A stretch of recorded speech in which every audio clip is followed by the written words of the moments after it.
Hello, Palisades. I am Karl Dehmelt. I am a 2014 graduate of Palisades High School, and I am here to share with the Palisades community a little bit of my journey that I've had that brought me from Palisades, out of Palisades, and then back to Palisades. So, starting off, I was always really fond of referring to my high school experience as everything except normal, which I can definitely say it was.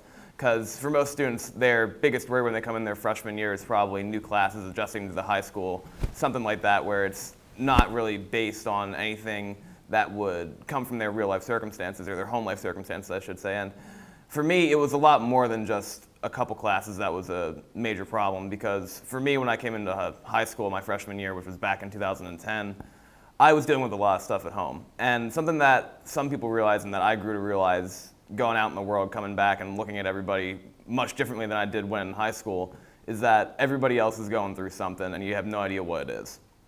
And for me, I always made it seem as though what I was dealing with on a day-to-day basis was the worst of my problems, something like that, like coming to school, dealing with assignments, talking about all that kind of stuff. I didn't talk about what happened at home. And what I was going through is, actually I can start in my 8th grade year, my mother was diagnosed with a pulmonary lung infection known as MAI. And then over the course of a year, so from the end of my 8th grade year to about the middle of my freshman year, my mom was fighting that lung disease. Then my parents separated, headed for a divorce. And then my grandfather passed away in the summer of 2010. And then my mother passed away from what actually turned out to be stage 4 lung cancer in January of 2011. So all of these extreme personal hardships were always rolling in the background of whatever I dealt with on a day-to-day basis. And coming to a place like Palisades, where it's such a close-knit community every day, you might think that's actually hard to hide something like that. But for me, it was more important that I appeared to be strong and did all sorts of other stuff that wasn't actually related to what I was dealing with at home. The big part that I can say was a huge help to me is the fact that I had the friends that I did and the faculty that I did who supported me, even when I really didn't want to be supported. So these situations occurred to me my freshman year, and there were a lot of residual effects of those, of course, that affected me over the course of my next couple years of Palisades through my sophomore year and junior year. But I always had a thought in the back of my mind that I wanted to do something that would honor my mother and also honor those who did so much to help me. So being in a community like Palisades, as I mentioned before, since we have such a close-knit group of people here, whether it be administrators, whether it be staff, whether it be teachers, students, everything you could possibly think of, and every person, every position, there was really no way for me to avoid wanting to honor this community. I can say back as far as I can actually remember. I'm thinking back to exactly how far I've been in this community. I've been here since 1st grade. And thinking back to all the teachers who supported me and thinking back to all the people who did all they could to empower me, that was definitely something that I wanted to honor, not just in what I did, but in the way that I lived my life. So I go through these terrible hardships my 9th grade year. And then after that, there was always the thought in the back of my mind, what if I could create something which would both honor my mother, honor my friends, and honor those who I've known? And for me, my creative outlet has always been through writing. And the comment that I can think back to that really set me on that path was a comment by Mrs. Sharon Kaufman in 7th grade, who said on one of my assignments that you could consider being a writer. And at that point, it's like, okay, you're in 7th grade. Let's decide what you want to be for the rest of your life. And I guess that was when I decided to choose writing as an option, I can say. So it's one of those situations where it's like you could be anything, but then you're probably going to try to be one of these two things, and one of them might work. And for me, that was definitely the writing. So from the time that I had really gotten that comment, and even a little bit beforehand, I had tried my hand at writing. And then when it came time for me to actually live life and to experience hardship, that's what I turned to as my creative outlet to cope with that. So then the summer of my junior year, I guess that's the summer of 2013, that's when I first tried to actually put the idea into motion successfully to write something that would honor my mom and honor those who I wanted to honor. And what happened is I tried writing it a couple times and it didn't work I think it was the first 2 times. And then the 3rd time I finally came out with the first draft of a novel that was something I could be proud of to say I completed. So what I did is I took those events that were extremely real in my life, and then I fictionalized them into a narrative form. So what I wrote is my story, but with different characters. There's aspects of the entire story that are changed around because I never wanted to write a proper memoir. So I did this the summer of my junior year, but then when I came back to school, I got extremely focused not only on my senior year, but also dealing with all the stuff that comes into being a young adult, maturing into someone who's going to be that kind of college age. You know, it was one of those situations where, since I'd seen so much happen in my life, a whole bunch of things didn't seem important to me. But then I realized as I went through my senior year and as I got closer to my friends and as I really, really remembered what I was trying to do, what I was trying to do for, that novel really never went away in the back of my mind. So it was sitting for a while. I did a couple edits on it, but I never really focused on it that senior year. But then I can say, once I graduated, and then once I was on my path to college, all the work that had been done by others to bring me out of that place where I was, you know, that dark place that we can all go to at certain points in time, that is when that all really that's when it all came back to me, I can say, and it came rushing back in that sense that I had something that I really wanted to do, and I had a dream that I wasn't going to stop pursuing.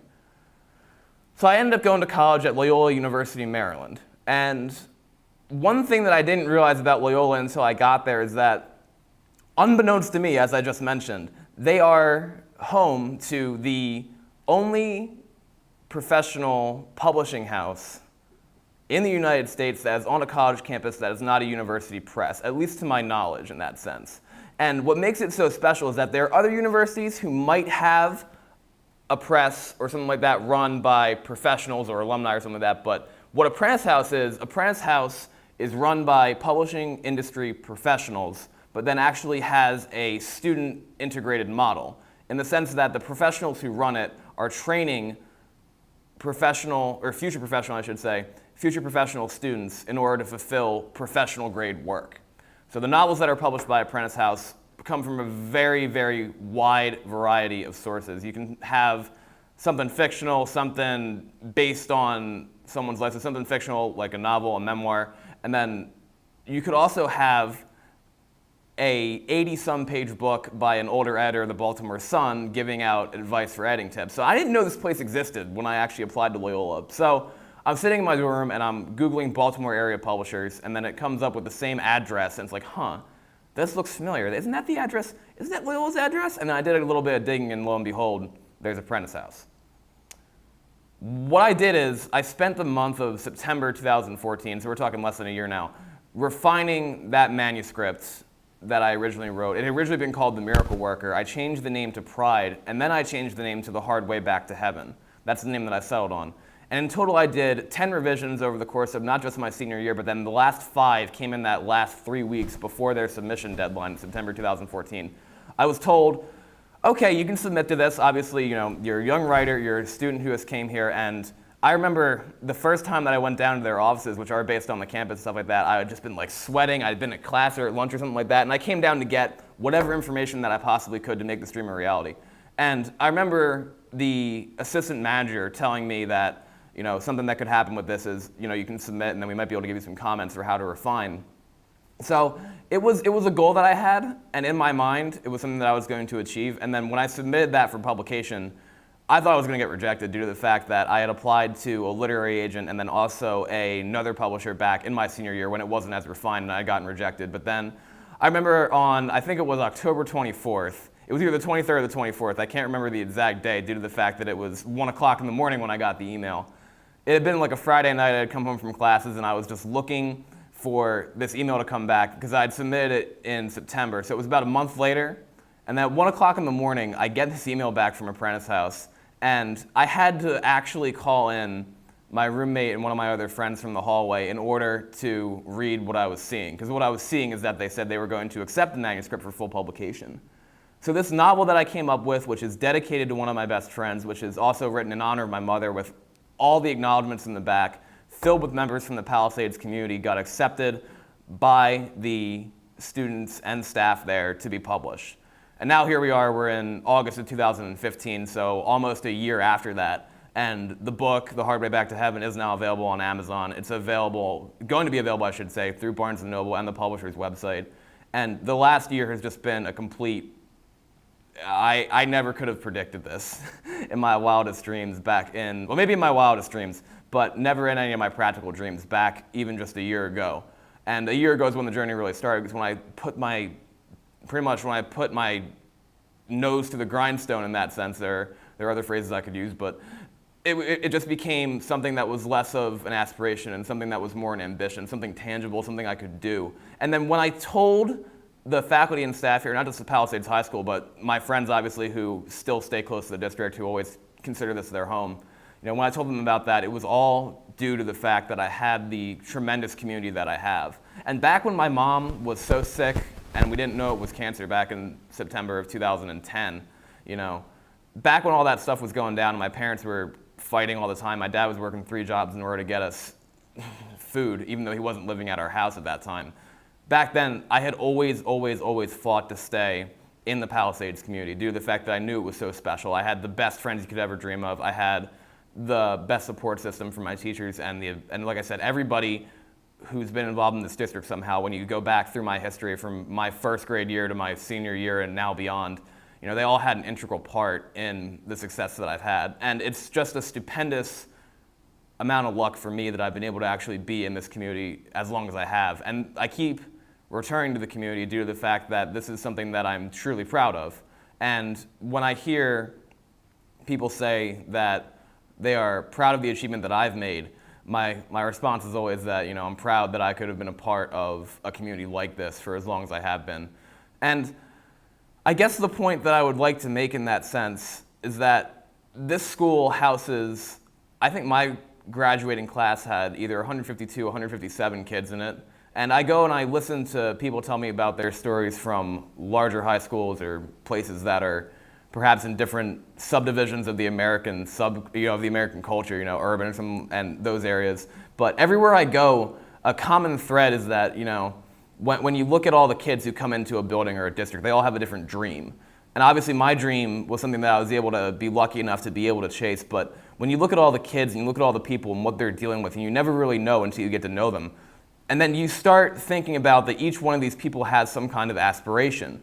Every one of these people could be somebody who helped someone at their darkest moment. They could be somebody who saved somebody else's life or other people's lives. And when you think about that, the tremendous position and the tremendous influence that is had by every single member of this school district in that sense is it's almost beyond expression due to the fact that I literally have a laundry list that is longer than almost all the essays I ever wrote here, and it has a bunch of people on it who were able to help me in some way, whether they knew it or they didn't.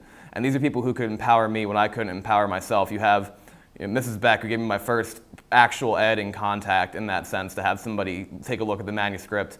You have Mrs. Flagg Detweiler, who is also acknowledged in the back of the book for participating with the student government in the Relay for Life event, which made me realize that I wanted to honor my mom and I wanted to do something that was real. And then every other teacher who I've ever had, everybody who I've ever interacted with, I owe them a debt. And this book, as I said, it was the way for me to tell my story. It was the way for me to put myself into a narrative fashion, but it was also the way for me to honor all these people. So for the best friends that I've gotten from here, for the teachers, as I said, who've helped me every step of the way, the administrators who have been allowing me, ever since I came to the high school, to try to do what I wanted to do, I have the deepest gratitude you could ever possibly imagine. And no matter how far out I go, no matter how many times I go to Baltimore and back, or God knows where I'm going to be at this point next year, but I am always going to come back and consider this to be, the place where not only the place where I came from, but the place where I really formed myself as an individual in that sense, because I went through a tragedy here, but I also turned that tragedy into something that can hopefully help other people. And if one person gets helped from the hard way back to heaven, then I will have done far more than I ever thought possible. So again, I want to thank the entire Palisades community for all the opportunities that they gave me. And every time I say that I am thankful for what I have in life, it comes right back to here. And I could not have more gratitude in my heart for that. So thank you very much.